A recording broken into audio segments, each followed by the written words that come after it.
Создать детям с инвалидностью условия для качественного образования и организовать сопровождение тем, кому уже есть 18 лет. Такие задачи были поставлены на 6-й республиканской конференции «Инклюзивное образование. Опыт, проблемы, взаимодействия».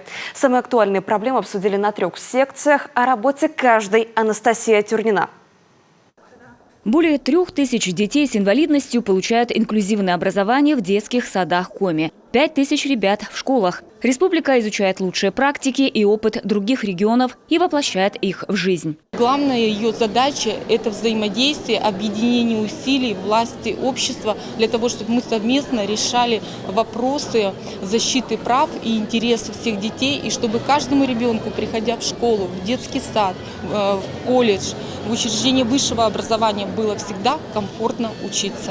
А вот о самостоятельном проживании молодых инвалидов на конференции за 6 лет не говорили ни разу. Речь о так называемом социальном сопровождении и помощи при трудоустройстве. Этой теме на этот раз посвятили целую площадку. Ее участниками стали родители детей-инвалидов, работники учреждений занятости и социальной сферы, представители учреждений среднего, профессионального и высшего образования, общественных организаций. Сегодня очень важный момент, когда ребенок, имеющий такие проблемы, заканчивает школу, и он, в принципе, остается вне социума, вне вообще получения какого-то образования. Он находится дома.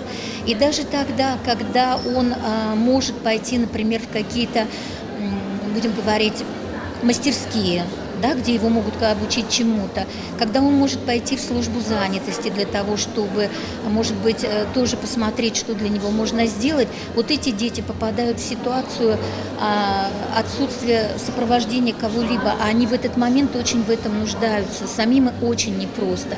Поэтому здесь вот мы говорим о том, что должна быть создана система сопровождения этих детей по всем вопросам жизнедеятельности, абсолютно по всем, и в том числе по сопровождению детей в школу, потому что родителям приходится уходить с работы. Впервые республиканская конференция по инклюзивному образованию вышла на межведомственный уровень. Это то, что давно стоило сделать. Ведь только во взаимодействии сегодня можно решить многие вопросы. Сегодня нам предстоит обсудить вопросы межведомственного и межотраслевого взаимодействия.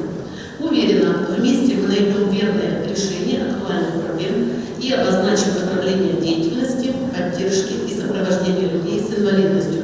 А потому на всех площадках представители всех министерств и ведомств. Только так, как говорят сами эксперты, взявшись за руки, можно добиться больших результатов в инклюзивном образовании. Ведь образование – это не только детский сад, школа, техникум, учреждение доп. Образования. Образование – это все. Это там, где наш ребенок. Он может воспитываться и образовываться, обучаться в одной среде, в другой среде. И, конечно, нам всегда хочется на конференции раскрыть все двери. Но мы определили, что для нас в этом году очень важно и значимо обсудить действительно межведомственное взаимодействие, начиная с ранних этапов. В этом году в Коми впервые заработала региональная программа по развитию инклюзивного общего, профессионального и дополнительного образования. Она рассчитана на создание специальных условий для обучающихся с инвалидностью. Она на 3 года и подкреплена финансово. Из республиканского бюджета выделено на эти цели почти 500 тысяч рублей. Дети с ограниченными возможностями, дети-инвалиды, и не только дети, и взрослые 18+, так скажем, они ведь все, наверное, нуждаются больше не в каком-то особом нашем отношении, а в том, чтобы мы помогли реализовать их достижения, их таланты и помогли сделать так, чтобы их успехи приносили пользу нашему обществу. Не приложив всеобщие усилия, мы результатов не достигнем. Работать должны все – образование, медицина, социальные службы, родители.